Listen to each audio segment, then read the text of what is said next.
నమస్తే, welcome to KTV Telugu. నేను వసంత్. లోక్సభ ఎన్నికలు సమీపిస్తున్న వేళ రెండు తెలుగు రాష్ట్రాల్లో కూడా రాజకీయం రసవత్తరంగా మారిపోయింది. ఒక పక్క తెలంగాణలో బీఆర్ఎస్ పరిస్థితి ఏంటి? బీఆర్ఎస్ నేతలంతా కూడా ఫిరాయింపులకు పాల్పడుతున్నారు. ఒకవైపు బీజేపీ, మరొకవైపు కాంగ్రెస్లోకి చేరిపోతున్నారు. ఇప్పటికే 30% మంది బీజేపీలోకి చేరితే మరొక 70% మంది అధికార కాంగ్రెస్ పార్టీలోకి చేరాలనుకుంటున్నారు. బీఆర్ఎస్లో కొనసాగి ప్రయోజనం లేదని అనుకుంటున్నారా, లేక అనేక కారణాలు, సొంత కారణాలు ఏమైనా ఉన్నాయా? పోనీ రాజకీయ భవిష్యత్తు కోసమే వాళ్ళు బీజేపీ ఇటు కాంగ్రెస్లోకి చేరుతున్నారు అనుకోవచ్చా?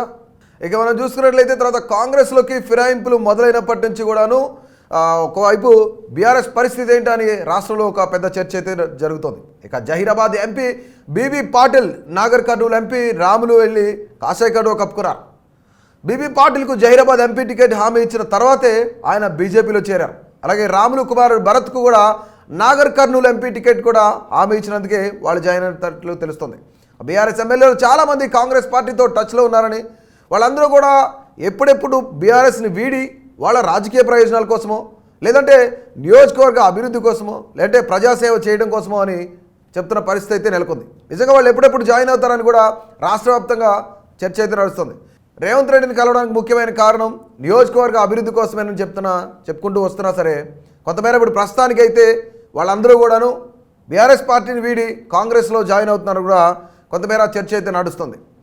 ఇక ఆ క్రమంలోనే కాంగ్రెస్ కండువా కప్పుకునేందుకు దాదాపుగా 10 నుంచి 15 మంది ఎమ్మెల్యేలు సిద్ధంగా ఉన్నట్లు కూడా చెబుతున్నారు. ఇక తాజాగా ఖైరతాబాద్ ఎమ్మెల్యే దానం నాగేందర్, అలాగే చేవెళ్ల ఎంపీ రంజిత్ రెడ్డి కూడా ఇప్పటికే కాంగ్రెస్ గూటికి చేరిపోయారు.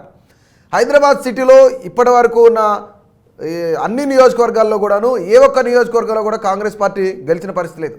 సో దానికోసం అని చెప్పేసి బీఆర్ఎస్లో ఉన్న దానం నాగేంద్ర, గతంలో ఆయన దానం నాగేంద్ర కాంగ్రెస్లో ఉన్న వ్యక్తే కాబట్టి, కాంగ్రెస్ హయాంలో మంత్రిగా ఉన్న వ్యక్తే కావడంతో ఆయన్ని కాంగ్రెస్ పార్టీలోకి ఆహ్వానించి, అలాగే హైదరాబాద్, సికింద్రాబాద్లలో వాళ్ళ యొక్క కాంగ్రెస్ యొక్క బలం పెంచుకోవడానికి దానం నాగేందర్ని కాంగ్రెస్ పార్టీలోకి చేర్చుకోవడం జరిగింది.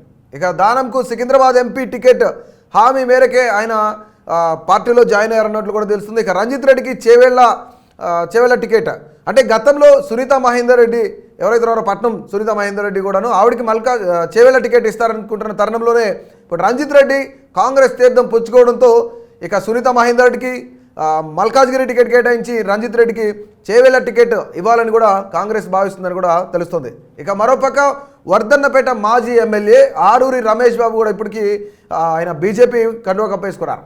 ఇదిలా ఉంటే బీజేపీలో ఆరూరి రమేష్ బాబు చేరే ముందు కూడాను కేసీఆర్ పిలవడం, కేసీఆర్తో మాట్లాడడం, అలాగే ఒకవేళ నువ్వు ఏదైనా పార్టీలోకి వెళ్తే తర్వాత ఇబ్బంది పడతావని చెప్పినా సరే ఆరూరి రమేష్ బాబు వినకుండా బీజేపీలో చేరారు. ఆయన కేవలం వరంగల్ ఎంపీ టికెట్ ఏదైతే ఉందో దాని హామీ మేరకే ఆయన జాయిన్ అయినట్లు కూడా తెలుస్తుంది.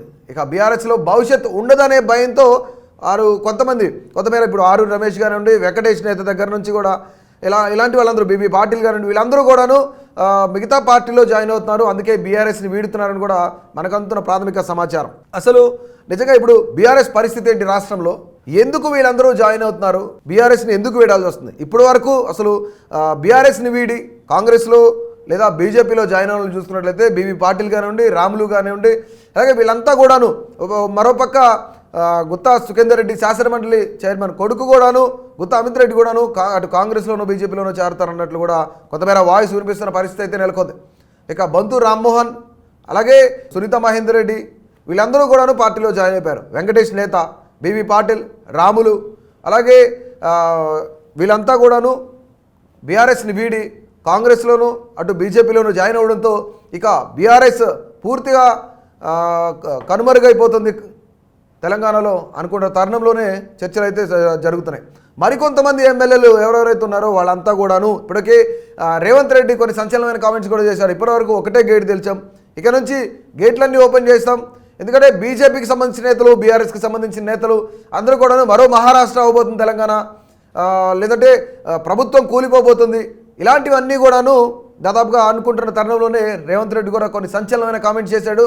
ఖచ్చితంగా పార్టీని నిలబెట్టుకునేందుకు ఇప్పటి వరకు నేను సీఎంగా పనిచేశా, ఇప్పుడు పీసీసీ అధ్యక్షుడిగా నా పని నేను చేయబోతున్నాను, మా పార్టీకి సంబంధించిన అన్ని గేట్లు ఓపెన్ చేస్తున్నాం, పార్టీలోంచి నేతలను ఆహ్వానిస్తున్నాం అని చెప్పేసి ఓపెన్ ఛాలెంజ్ అయితే రేవంత్ రెడ్డి చేసిన పరిస్థితి ఉంది. సో గతంలో చూసుకున్నట్లయితే అలాగే పెద్దపల్లి ఎంపీ వెంకటేష్ నేత కూడా బీఆర్ఎస్కి రాజీనామా చేసి కాంగ్రెస్లో చేరిపోయారు. ఇప్పుడు వరంగల్లో బీఆర్ఎస్ ఎంపీ పసునూరి దయాకర్ కూడా వచ్చి కాంగ్రెస్లో చేరారు. దాదాపుగా దానం సహా అందరూ కాంగ్రెస్ తరఫున ఎన్నికల్లో పోటీ చేసి పదవులు స్థిరపరచుకోవాలనుకుంటున్న వారే ఎక్కువగా. అలాగని ఒక్క పదవి కోసమే వస్తున్నారని కూడా చెప్పలేం. ప్రతి ఒక్కరికి ఏదో రకంగా ఏదో రూపంలో లోగుంటుంది. మేడ్చల్ ఎమ్మెల్యే చామకూర మల్లారెడ్డి, ఆయన అల్లుడు మర్రి రాజశేఖర రెడ్డి కూడాను వాళ్ళ యొక్క ఇంజనీరింగ్ మెడికల్ కాలేజీలకు సంబంధించి ఇటీవల అక్రమ కట్టడం అంటూ రాజశేఖర రెడ్డి కాలేజ్ భవనాన్ని ప్రభుత్వం కూల్చేసింది. సో రాష్ట్ర ప్రభుత్వంలో గొడవ పెట్టుకోవడంతో సంగతి దేవుడికి కానీ మంచిలా లేకపోయినా ఇబ్బందులేనని మల్లారెడ్డి కుటుంబం గుర్తించింది. ఇక కాలేజీ నిర్వహణలో అన్ని లొసుగులు బయటపడతాయన్న భయంతో మల్లారెడ్డి కాంగ్రెస్ వైపు చూస్తున్నారని చెప్పేసి కూడా కొంతమంది అనుకుంటున్న పరిస్థితి. ఇక ఇప్పటికే చాలామంది బీఆర్ఎస్ ఎమ్మెల్యేలు కానివ్వండి, బీఆర్ఎస్ నేతలు కానివ్వండి కాంగ్రెస్ పార్టీతో టచ్లో ఉన్నారు అనే వార్తలు అయితే వినిపిస్తున్నాయి. వాళ్ళంతా కూడా అఫీషియల్గా అనౌన్స్ చేయలేదు, ఖచ్చితంగా మేమంతా టచ్లో ఉన్నాం, మేమందరూ కాంగ్రెస్ పార్టీకి వస్తున్నామని కూడా వాళ్ళు అనౌన్స్ చేసిన పరిస్థితి లేదు. ఒకసారి మనం వీళ్ళు ఎవరెవరో చూసుకున్నట్టయితే లిస్టులో కొత్త ప్రభాకర్ రెడ్డి, అలాగే సునీత లక్ష్మారెడ్డి, తెల్లం వెంకట్రావు, ప్రకాష్ గౌడ్ సైతం, కాళే యాదయ్య, అలాగే గూడెం మహిపాల్ రెడ్డి, మాణిక్యరావు కూడా ప్రాథమిక చర్చలు టోటల్గా పూర్తయిపోయినట్టే ఉంది. ఇక జాయినింగ్సే తర్వాయి అని కూడా కాంగ్రెస్ పార్టీ నేతలు అయితే కొంతమేర ప్రచారం అయితే చేస్తున్నారు. కానీ ఇప్పటివరకు అఫీషియల్గా వీళ్ళు ఎవరు కూడాను, ఇప్పుడు మనం అనుకుంటున్న పేర్లు ఎవరు కూడాను కొత్త ప్రభాకర్ రెడ్డి కానీ, సునీత లక్ష్మారెడ్డి కానీ, తెల్లం వెంకట్రావు కానీ, అలాగే ప్రకాష్ గౌడ్, కాళే యాదయ్య, గూడెం మహిపాల్ రెడ్డి, మాణిక్యరావు వీళ్ళందరూ కూడాను అఫీషియల్గా కాంగ్రెస్ పార్టీలో చేరుతున్నామనో లేదంటే బీఆర్ఎస్ని వీడుతున్నామనో కూడా ఇంతవరకు అఫీషియల్ ప్రెస్ మీట్ అయితే లేదు, లేదా అఫీషియల్గా అనౌన్స్ చేసింది కూడా లేదు. కానీ వీళ్ళందరూ కూడా కాంగ్రెస్ పార్టీకి టచ్లో ఉన్నారు, రేపో మాపో కాంగ్రెస్ గుట్టుకి చేరబోతున్నారు, కాంగ్రెస్ తీర్థం పుచ్చుకోబోతున్నారని కూడా ప్రచారం జరుగుతుంది. సో ఇక రాష్ట్రంలో బీఆర్ఎస్ పరిస్థితి ఏంటి? నిజంగా బీఆర్ఎస్ మళ్ళీ తిరిగి నిలదొక్కోగలుగుతుందా? కేవలం 39 మంది ఎమ్మెల్యేలు ఎంతమంది ఉంటారు? ఎంతమంది పార్టీ నుంచి బయటకు వస్తారు? కాంగ్రెస్ తీర్థం ఎంతమంది పుట్టుకోబోతున్నారు? బీజేపీ వైపు ఎంతమంది మొగ్గు చూపుతున్నారు అనేది కూడా ఇంకా తెలియాల్సిందే. సో ఖచ్చితంగా బీఆర్ఎస్ని కొంతమేర ఇరుకును పెట్టేలాగానే ఇప్పుడున్న పరిస్థితులు అయితే ఉన్నాయని కూడా తెలుస్తుంది. మరొక వైపు లోక్సభ ఎన్నికలు వస్తున్న తరుణంలో బీజేపీ వ్యూహం ఏంటి, కాంగ్రెస్ వ్యూహం ఏంటి, అసలు బీఆర్ఎస్ నిజంగా డబల్ డిజిట్ అనుకున్నారు ఫస్ట్ నుంచి కూడా. ఈ డబల్ డిజిట్ నిజంగానే వాళ్ళు కైవసం చేసుకునే అవకాశం ఉందా అసలు? సో ఖచ్చితంగా ఇలాంటి మరిన్ని ఇంట్రెస్టింగ్ అప్డేట్స్ కోసం, అలాగే political minute to minute updates కోసం కేటీవీ తెలుగును సబ్స్క్రైబ్ చేయండి, అలాగే ఫాలో చేయండి. Please subscribe to KTV Telugu. KTV Telugu. KTV Telugu channel.